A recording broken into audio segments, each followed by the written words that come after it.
Hi, everybody. Our top priority as a nation and my top priority as president must be doing everything we can to reignite the engine of America's growth, a rising, thriving middle class. That's our North Star. That must drive every decision that we make.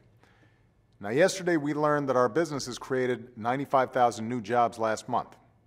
That's about 500,000 new jobs this year and nearly 6.5 million new jobs over the past 3 years.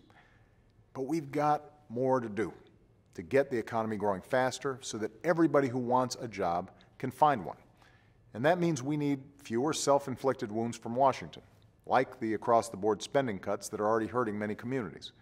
Cuts that economists predict will cost our economy hundreds of thousands of jobs this year.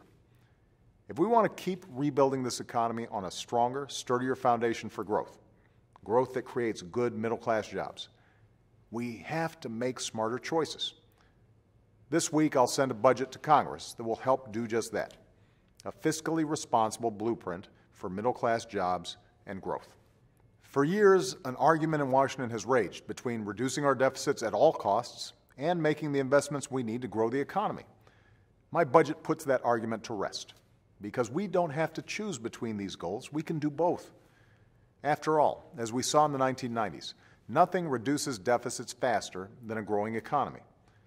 My budget will reduce our deficits, not with aimless, reckless spending cuts that hurt students and seniors and middle-class families, but through the balanced approach that the American people prefer and the investments that a growing economy demands.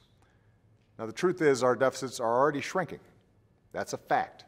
I've already signed more than $2.5 trillion in deficit reduction into law, and my budget will reduce our deficits by nearly $2 trillion more without harming the recovery. That surpasses the goal of $4 trillion in deficit reduction that many economists believe will stabilize our finances. We'll make the tough reforms required to strengthen Medicare for the future without undermining the rock-solid guarantee at its core. And we'll enact common-sense tax reform that includes closing wasteful tax loopholes for the wealthy and well-connected. Loopholes like the ones that allow a billionaire to pay a lower tax rate than his or her secretary. This is the compromise I offered the Speaker of the House at the end of last year. While it's not my ideal plan to further reduce the deficit, it's a compromise I'm willing to accept in order to move beyond a cycle of short-term, crisis-driven decision-making, and so that we can focus on growing our economy and our middle class for the long run. It includes many ideas Republicans have said they could accept as well. It's a way we can make progress together. But deficit reduction cannot come at the cost of economic growth or middle-class security, and it doesn't have to. My budget will make critical investments to grow the economy, create jobs, and strengthen the middle class. As I said in my State of the Union address, every day we should ask ourselves 3 questions. How do we make America a magnet for good jobs? How do we give our workers the skills they need to do those jobs? And how do we make sure that hard work leads to a decent living?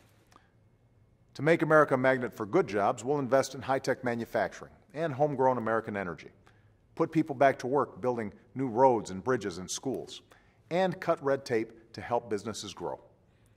To give workers the skills they need to do those jobs, we'll invest in education that begins in the earliest years and job training that better equips workers to compete in a 21st century economy. To make sure hard work is rewarded, we'll build new ladders of opportunity into the middle class and focus on revitalizing some of our communities hardest hit by recession and job loss. All of these investments will help grow the economy and create jobs.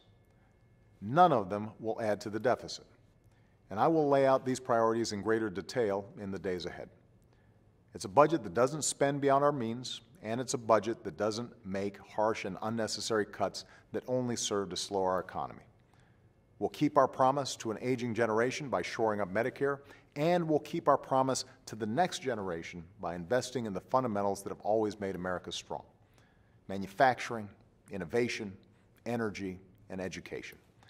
Because that's what it'll take to make sure America remains strong in the years ahead and to leave behind something better for our kids. Thanks so much. Have a great weekend.